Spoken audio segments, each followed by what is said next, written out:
What's going on, y'all? So we back again for another episode review of College Hill Celebrity Edition, season 2, episode 8. We did it. Okay, we did that. Whatever. This ain't gonna be long because it literally was the last episode, and it was a cute little wrap up, given all the stuff that happened. I know we've been seeing a whole bunch of stuff about Jocelyn, doing her Breakfast Club interviews, talking about it, calling Amber a Karen or whatever. But again, like, I feel like I did mention that it would have been cool if they would have just said, like, they got suspended, given that it was only a couple of more days or a few more days or whatever that they had to do. And I've seen some people say, Jocelyn should have got just suspended, but that would have been fine with me too.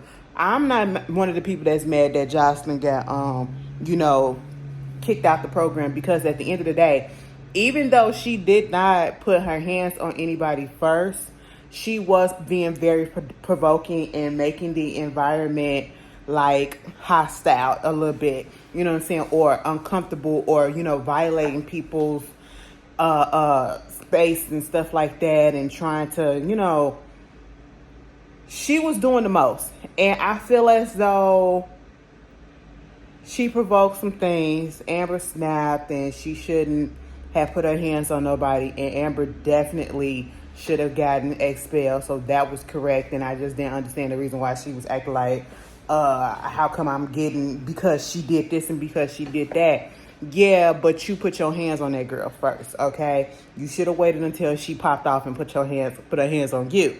Okay, so, Jocelyn calling her Karen and all that stuff. And I was just like, I don't know. But at the same time, we all confused as to, Amber just going around talking about how, she don't know her blackness, or she don't feel black enough for this space, or accepted by this person, or accepted by this side. And again, I would say time and time again that I always thought that the girl was accepted by the black folks. I just thought that that's just what it was, because I always saw her around black circles. I never really saw her around, y'all see my picture? Yeah, I never really saw her around like white folks or whatever. And that's probably why in my head, unconsciously, I thought the girl was a light-skinned black person. Okay, like all the way black, like didn't have a white parent and a black parent, you know what I'm saying?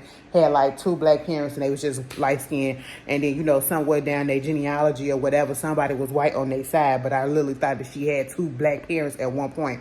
Girl, I don't check up on Amber Rose like that. So for her to bring all this out, and I know people were saying like, you're 40, she 40 something years old, or she almost 40, or she 40 and she's still trying to figure this out.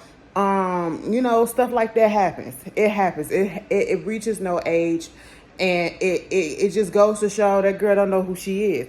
Now, granted, that gets back to the point of what Jocelyn was saying, you don't want to be black. I don't necessarily feel like she doesn't want to be black. She just don't know. I don't know. I don't know. I wouldn't say that she don't want to be black. She just don't know how to categorize herself. And so she just goes the route of saying mixed. She's a mixed person, mixed race person, which technically speaking she is, So it's a mess. And, Jocelyn, she's not innocent in it, but I can see where people coming from, where they saying that Jocelyn should have just been suspended, you know what I'm saying? But again, it's they literally only had a few more days, so I wouldn't have been shocked if they did not, kick them out or whatever, because it was just a few more days. But then again, I'm not surprised by the outcome. But it is what it is. And now the house feels a little different, because I guess those were the ones, like they said, was the heart and soul of the house, and, brought the stuff or whatever. It did feel a little different, but I don't know. It felt a little less chaotic. Okay, a little less chaotic. Because let's be real. Even though I had an issue with Jocelyn saying what she said to Amber, right? And I'm all here for people, claiming their blackness. And I don't understand why it's an issue with Jocelyn saying that she's black, and especially like when she was on the Breakfast Club recently. I only saw the clip. I didn't see the whole interview.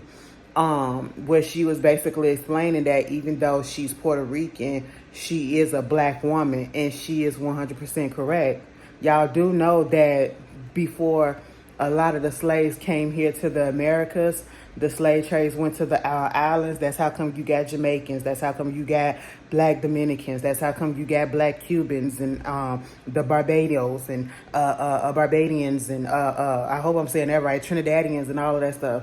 Everybody's from Africa, okay? So therefore you black. And especially the ones that are brown skin, dark skin, nigga, you black.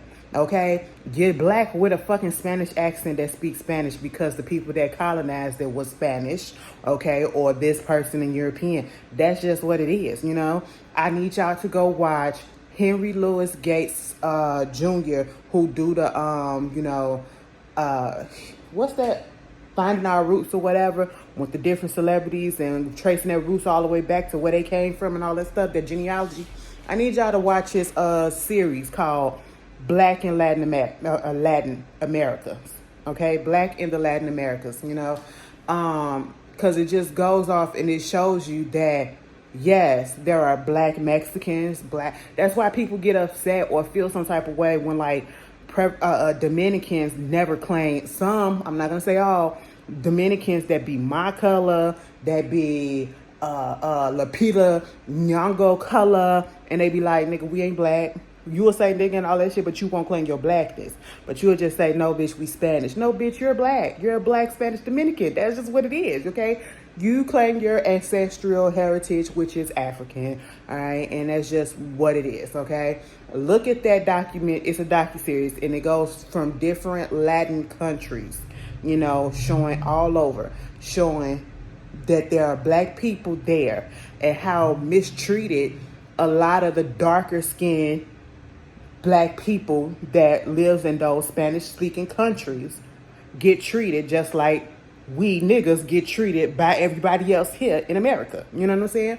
So it's no different because it is what it is. And I just didn't understand why people had such a hard time listening to what Jocelyn was saying on that point. She's black. She claims her blackness. I don't know how long she been claiming her blackness, but claiming that bitch now. And you know, she's a Puerto Rican because she's from Puerto Rico. She's just Spanish-speaking black person. That's just what it is. Anyway, and it's not that difficult. It's really not that difficult. And also, Google is your friend if you need some more, you know, understanding. But moving on from that, she called that girl a Karen.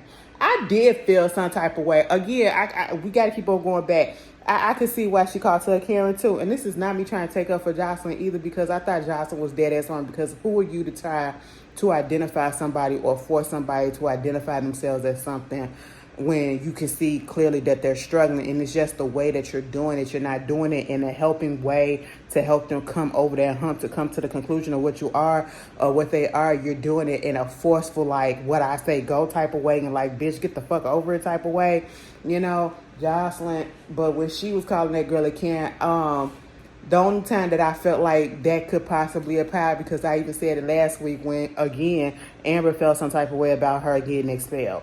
Like, girl, what did you expect? You put your hands on somebody, you know, but that's neither here nor there.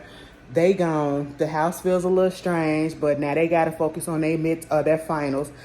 So they had their African American literature final where they had to write about their experience going to the Legacy Museum and applying it to things in their lives. And I feel as though, I feel like everybody did a good ass job. Like, I would have gave everybody an A. I would have gave everybody an A because, you know, first of all, you got to get up there. They was actually showing them actually going getting buckling down.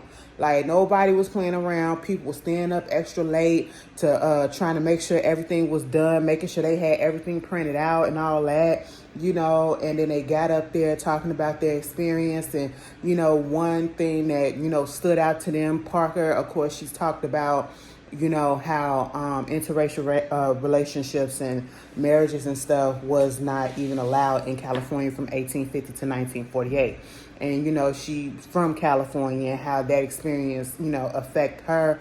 And the things that they said about interracial people when they're half-breeds or whatever. The man that said that, the mayor then, that was a lie. That was I like that. You know, Tiffany talking about how she's enough. Oh, no, that was for the acting. But talking about, the legacy that she leaves and stuff like that or something or whatever. But everybody that got up there and said something, I felt it. I really enjoyed when they went to the acting class and they had to do a 10-minute monologue with props or whatever about their metaphor that describes them.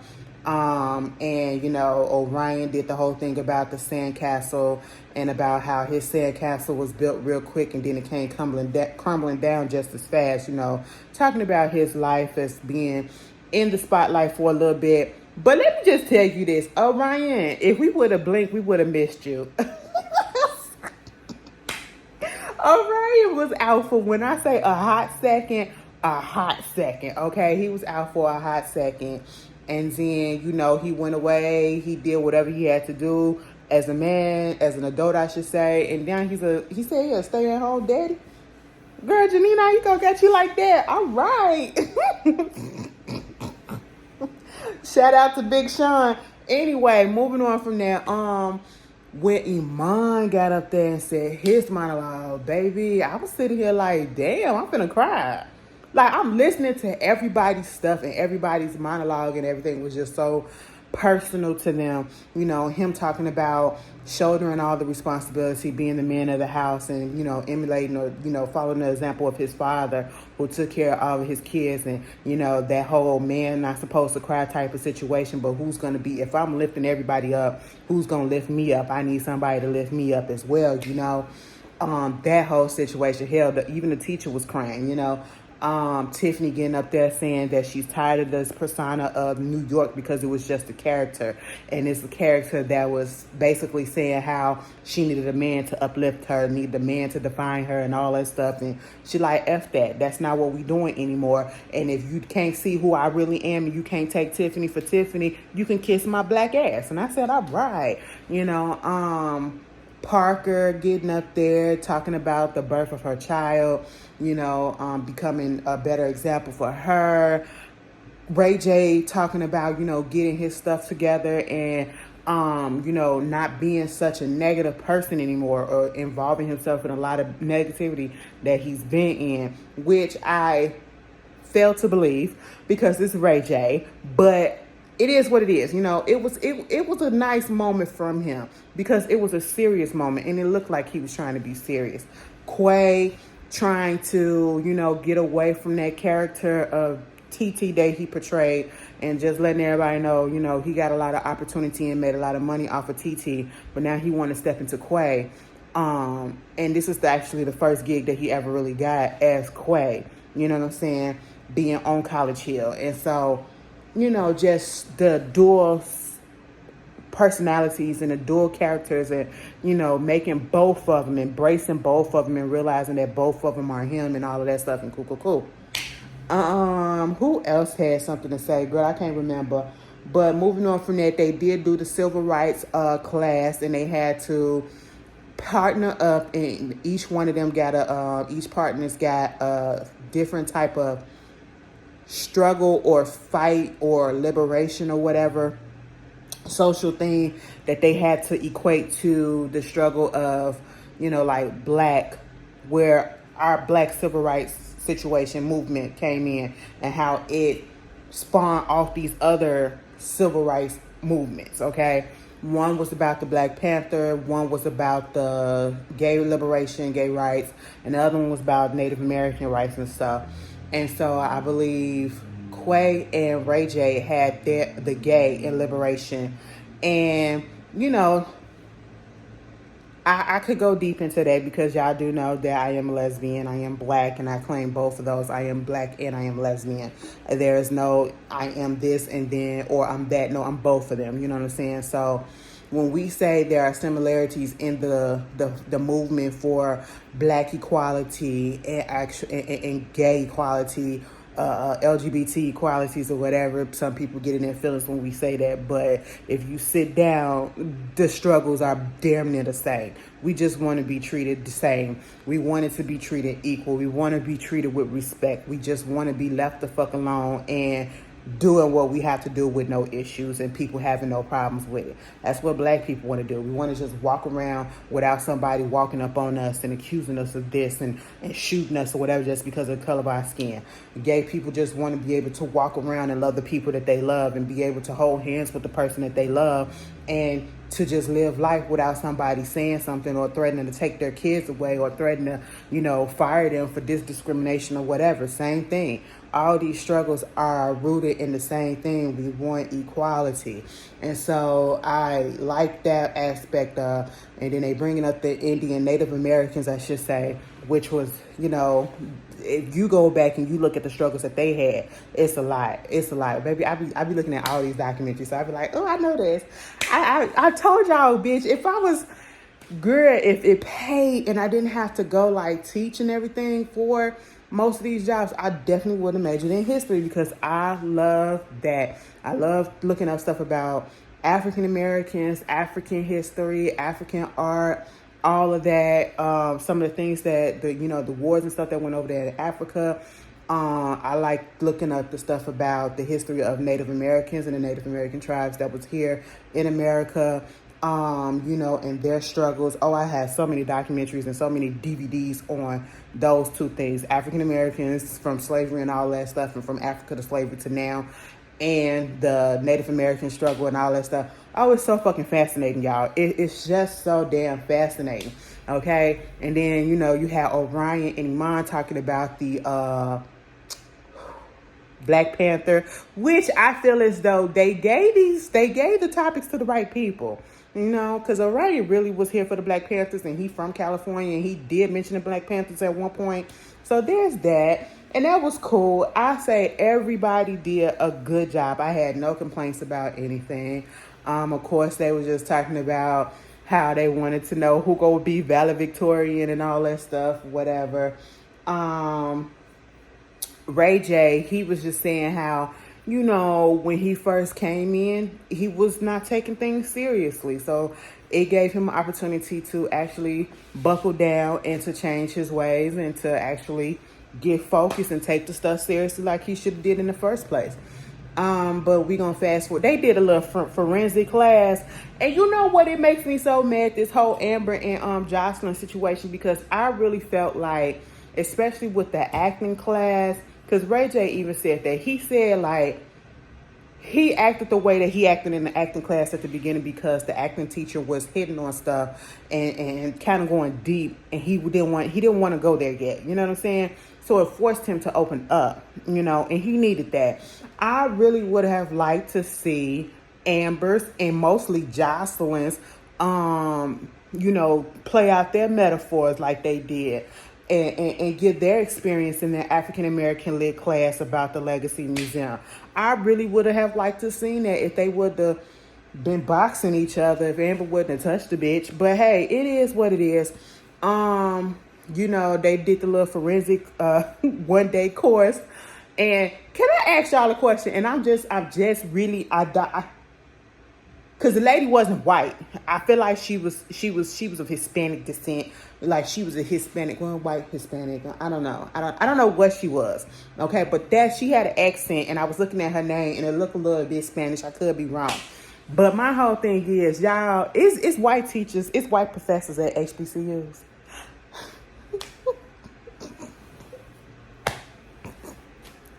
I swear to God, if I was to go to HBCU, right? Because I want to be around my peoples, you know what I'm saying? The brotherhood and the sisterhood of the niggas. And then I go into a classroom and the professor is white and I got a white student over there.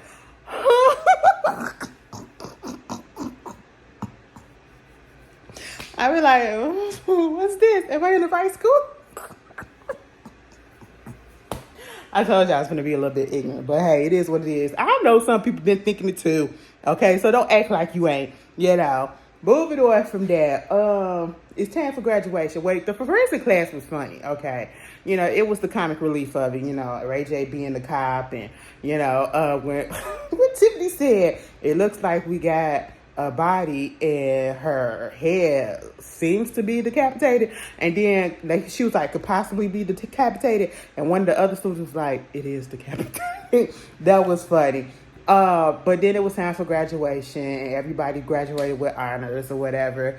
And come to find out, Ray J wanted to be the valedictorian so bad, but he did not get it. Parker surprisingly was salutatorian.